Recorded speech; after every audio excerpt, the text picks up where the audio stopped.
अस्सलाम वालेकुम नाजरीन। ड्रामा सीरियल शिद्दत की आने वाली एपिसोड में हम देखने वाले हैं कि असरा को जब अलीज़ी और उसका भाई डॉक्टर के पास लेकर जाते हैं तो डॉक्टर असरा की कंडीशन देखकर उससे बातचीत करती है, जिससे उसे क्लियर हो जाता है कि असरा को कोई मसला नहीं बल्कि जो उसका शोहर है उसने ही उसे दबा के रखा हुआ है और उसे बार बार ये एहसास दिलाता है कि वो जहनी मरीज़ा है।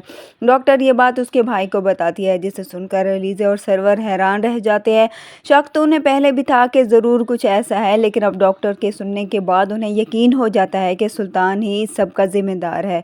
अगले दिन सुल्तान को सरवर घर बुलाता है तो सुल्तान वहां पर आ जाता है। सरवर सुल्तान से कहता है कि हम असरा को डॉक्टर के पास लेकर गए थे।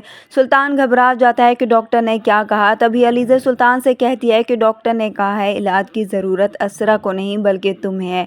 वो उसे कहते हैं दिमागी मरीज़ असरा नहीं बल्कि तुम हो और तुमने ही असरा की ये हालत की है। ये सुनकर सुल्तान गुस्से में आ जाता है और अलीज़ा से कहता है अपनी बकवास बंद करो। आपको तो मेरा शुक्रगुजार होना चाहिए कि मैंने आपकी पागल बहन को अपने साथ रखा हुआ था।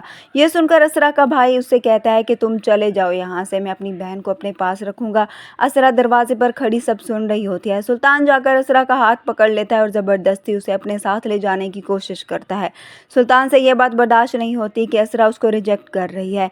सुल्तान असरा को अपनी तरफ खींचने की कोशिश करता है तो असरा की हालत ख़राब हो जाती है और वहीं पर वो बेहोश हो जाती है। सरवर गार्ड्स को बुलाता है और सुल्तान को धक्के देकर अपने घर से निकाल देता है। जाते हुए सुल्तान सरवर को धमकी देता है कि मैं सुल्तान हूँ और मैं अपनी बेइज्जती नहीं भूलूंगा, इसका बदला तो आपको चुकाना ही पड़ेगा। ये कहकर सुल्तान वहां से चला जाता है। सरवर अब फैसला कर लेगा कि वो मजीद अपनी बहन को शख्स के साथ बांध कर नहीं रखेगा बल्कि वो जल्द से जल्द उसकी डिवोर्स करवाए। सुल्तान जो अपने आप को कोई चीज़ समझता है, इससे ये बात बर्दाश्त नहीं हो पाती कि उसकी मर्जी के खिलाफ असरा उससे डिवोर्स लेना चाहती है, इसलिए वो असरा को डिवोर्स नहीं देगा। लेकिन असरा का भाई किसी भी तरीके से वहाँ से अपनी बहन की जान छुड़वाना चाहता है और वो किसी हद तक भी जाकर सुल्तान से असरा की जान छुड़वाएगा।